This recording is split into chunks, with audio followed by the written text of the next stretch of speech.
Hello, hello, hello. How is everybody today? It's Sunday, and how are we all? So, I had a lovely message from someone called Betsy B on my channel who said, "Oh, I really like your dress. Thank you so much, Betsy B." She said, she asked me about my wardrobe and all that kind of stuff. So, I decided to just do a light-hearted, nice Sunday, gentle video. Now, as we all know, that we do more and more of these videos, more and more of the Zoom, and more sort of showing our top half. Little do people know that most people wear trackies on the bottom, which is totally good and cool. Now, I do a lot of self-taping, as you know, the industry that I'm in. So I have to set up all these lights and cameras and a ring light I've got here and two softbox lights and a plain kind of background. And I have to do a lot of self-tape auditions, which takes a long time because then you have to edit it together, choose the best bits. So you've got like 50, 60 shots that you then have to kind of put together into a sort of narrative that you then send off. So you need to kind of have the top half of you kind of done up, and then you can wear your pajamas on your bottom half. So I have a few dresses like this to just show a little bit of diversity and a little bit of colour. Now, sometimes people don't want colour, sometimes it doesn't work, sometimes you don't want lots of patterns because it gets pixelated.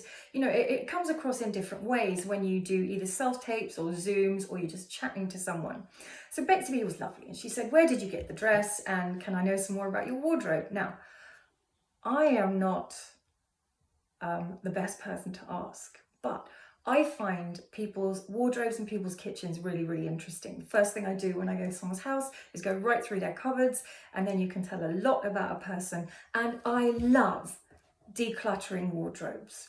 Now, I'm always at the moment staying between two places, so my clothes are kind of all over the place. Oh, I don't know what's going on with my hair there. Anyway, but I try to keep a sort of collection of different things at two separate homes. Now, another thing is, I was doing a self-tape yesterday for a great brand, and they wanted me to talk about what it feels like to be a woman of a certain age and how it feels to represent women of a certain age. And being a certain age is odd.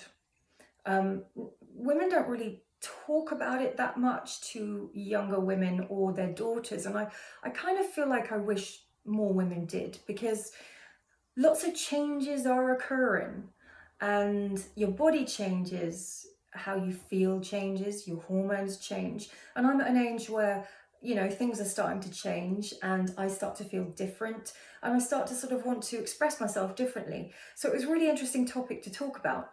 And I found sometimes, I don't know if you found the same thing, that as you've got older, that you almost, your story isn't important anymore, and that you kind of put yourself in a shell and close away, and things are starting to change it. And because you're not seen as attractive anymore, because you're not like a younger person. And I don't know how it got to this point. Well, actually, we all know how it got to this point where women after a certain age, their stories aren't important. They're not seen, they're not recognized, and whatever is happening to them is seen as a sort of a disadvantage or something that they need to sort of change to be able to keep up with young people. And I love that branding is, and things are starting to move towards women of a certain age. You know, they're not dead.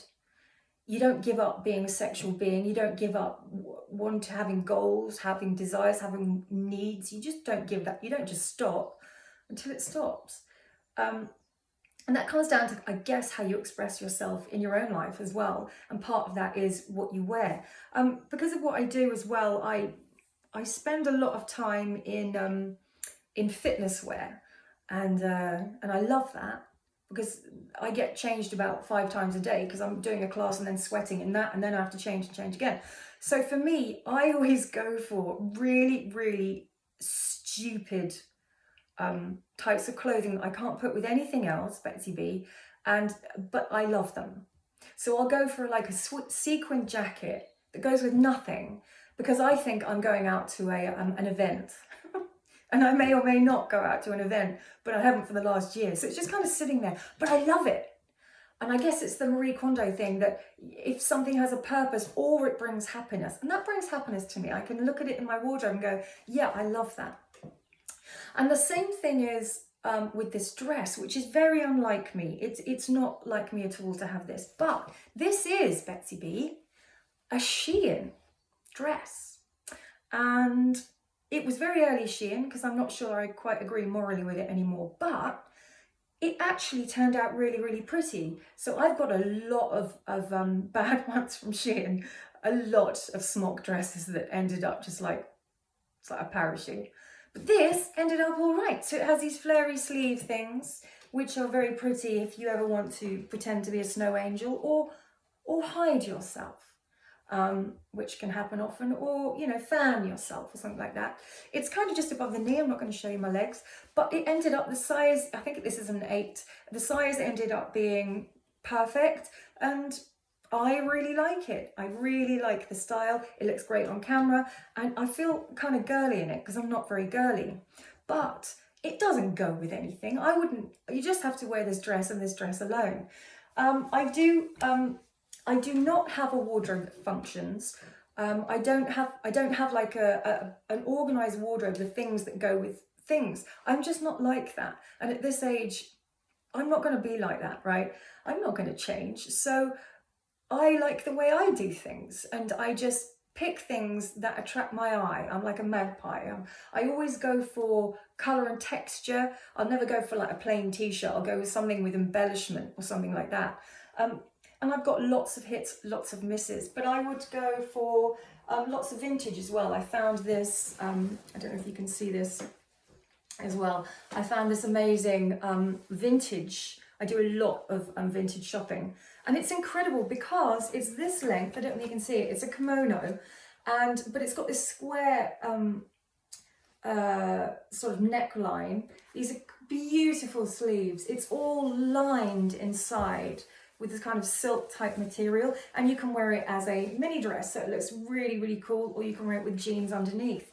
So I kind of go for lots of vintage things as well. And then this I bought, which I haven't worn that much actually, because this is one of those ones, this like shaggy cardigan, that I sort of go, oh my God, am I too old to wear this? You know, what will it look like?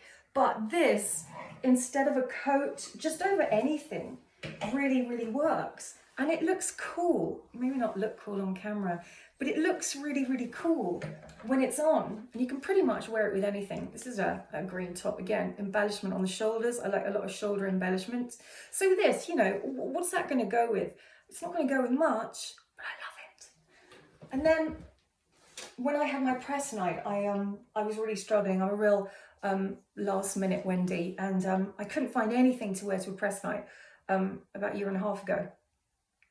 And because, you know, contrary to what some people believe, I do work in my chosen field. So it was quite an important press night. So it was in the West End, and I was getting a bit stressed. So I ran out of the theatre before we had our press night, and I ran down Oxford Street, possibly the worst place to go, right?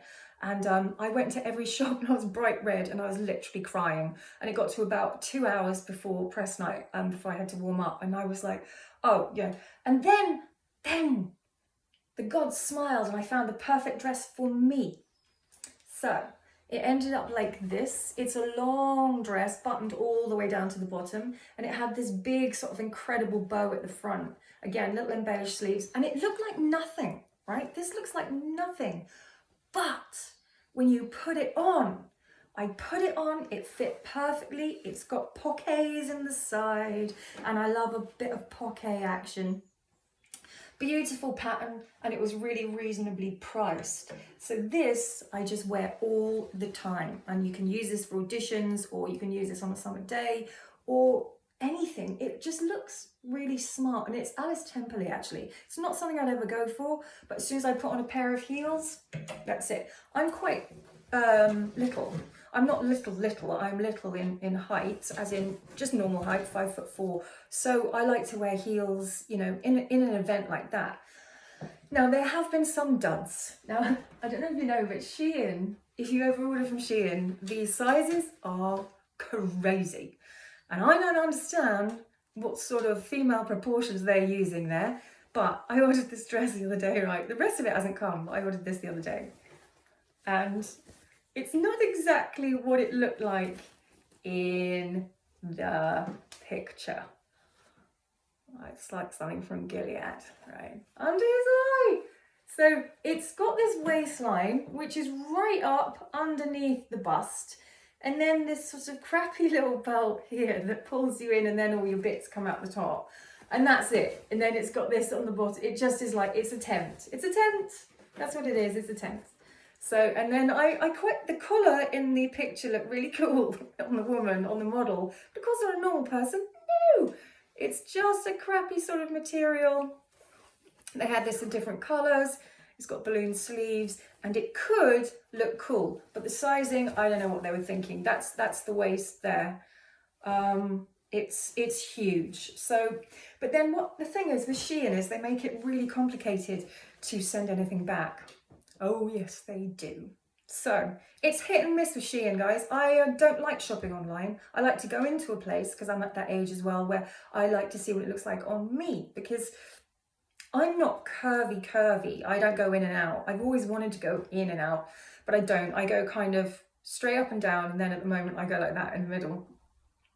So all of my sort of stuff collects around here, and maybe my arms, I'm not sure, but I'm quite athletic-y, not really athletic, but I don't have a tiny waist. So I choose certain things that I know that will cover that up, and I choose to accentuate the things that I think are okay, as we all do, right? And as I said before on this platform, that, you know, women of a certain age attacking women of a certain age's looks is much more a symptom of that person rather than the person that they're kind of picking on. Now, anyone who picks on anyone's looks, it's kind of pointless, isn't it? Because what's that person going to do? Go, oh God, I'm so awful, I'm going to go and get surgery. No one can afford to do that. So all they're left with is just feeling rubbish about themselves, and it doesn't achieve anything. Picking on someone's looks is a very easy thing to do. I'm of average looks. You know, God, I've been really hard on myself my whole life for what I look like. I can't change what I look like. And if I did, I'd end up looking like I was in a wind tunnel. So when people attack my looks, I'm sort of over it now, because it's just been done since I've been on here. And maybe my looks are interesting to some people, I don't know. But Betsy B, so basically that's it. I pick all different eclectic things, and then I put one of them on top of something else. So I'll maybe put the fluffy cardigan over sportswear, or I'll get something vintagey and stick it with something just really, you know, normal, like a pair of jeans. But vintage, of course, at my age is, I'm talking 60s, 70s, not 80s or 90s. Vintage nowadays has got really 80s and 90s, isn't it? I do love a bit of 80s, I've got to say. But I really just love bits that interest me, and I'm attracted to substance, you know. And sometimes I don't wear things, I've found, because I feel like I'm scared. You know, I don't know what people will think of me, or will they laugh at me, or will it look good on me? And how long do we keep doing that? You know, when we think back to how we treated ourselves when we were in our 20s, you know, even then, I tried on something, and 2 hours later, I tried on everything, and then go back to the very first thing in the first place. We all do it. But it gets to a certain point where what you look like ends up being related to what's in here, really. If you're wearing something that isn't quite what anyone else likes, so what? You will make it work because of what's going on up here, how you feel about it. I don't ever see someone's outfit, really. I just see the whole thing, and whether someone is glowing or whether someone really looks uncomfortable and they're sort of readjusting and they don't look comfortable in what they're wearing. Whereas someone could be wearing the most outrageous stuff, and I love it. And I look and I go, oh God, that's good. Someone like a purple suit, or I don't know, something that I just wouldn't have the balls to wear. And I just love it. And I think it's a really interesting conversation, because it does say a lot about a person. And there is a pull for women of a certain age to disappear. And it's such a shame. And we do live with that. You know, I know other women who've said, oh, she shouldn't be wearing that. Shouldn't be wearing that. It's too short for a woman her age. And I get really angry when someone says that. I get really angry when someone says she shouldn't wear that because, or, oh, no. I really get angry with that because it goes against everything that we fought for. Why can't women of a certain age wear a miniskirt? Why couldn't women of a certain age wear a boob tube? If you look at all the designers, you look at Vivienne Westwood, you look at all these incredible women over the age of 50, wearing what they wear because it's stylish to them and it works. If you want to dye your hair pink, red, blue, whatever, do it. You know, do it now because now is the time to just see something you like. Don't care about whether anyone else likes it. If you like it, wear it, put it on and wear it. Yeah. So Betsy B, thank you for that lovely comment. And I just thought it'd give me something to do on a Sunday in between self-taping, which is a marathon, and gives me something to talk about. And I found it really interesting as well when other people do it. So yeah, Shein, try it. It's really hit and miss. The sizing's all over the place. The quality of the material is awful. This looks good, but it's hiding it because it's kind of like this weird stretchy fabric. But it's actually quite flattering, this dress. And when, at my age, I don't wear very girly dresses. I tend to wear sort of maxi dresses, not mini dresses. But I actually really like this one. It's very comfortable. It's very light. And other websites I haven't really explored. So this is a question, guys. Tell me a clothing website to go and take a look at. I've done like I Saw It First or Boohoo or that, and that's too young. I would just like, you know, it's not really my stuff apart from, you know, tracksuits, whatever. I get lots of fitness stuff from Forever 21. If you want fitness wear, Forever 21 is fantastic. Great prices. The fit is really good. The quality is really, really good. I haven't got many duds from Forever 21. But give me some more websites that you use, and so I can go and have a look at them. I'd love to just explore some more clothing websites and see what's out there. And Betsy B, have a great day and show me your clothing. Take care, guys.